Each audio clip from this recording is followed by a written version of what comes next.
Hello and welcome. Today we have Volkswagen ID.BUZZ. This is the cargo model, so it has a loading area just for carrying goods. There's no seats at the back.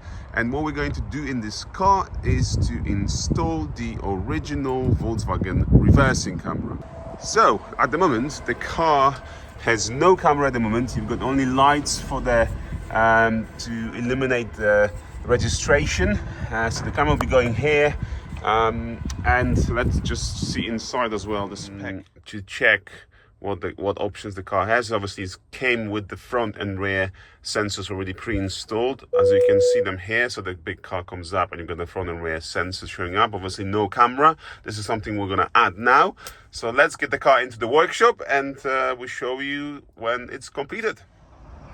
Right, the job is completed. We've got the car out from the workshop. So let's have a look now at the camera. And as you can see, it's sitting up there. So you can see exactly the lens and all that.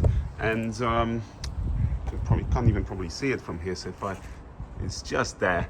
So let's have a look now how it performs. Right, so let's select the reverse gear to see how the camera performs. So by selecting the reverse gear, the camera comes up together with the sensors. So these that have taken the whole screen now have moved to the right here, so you can see front and rear.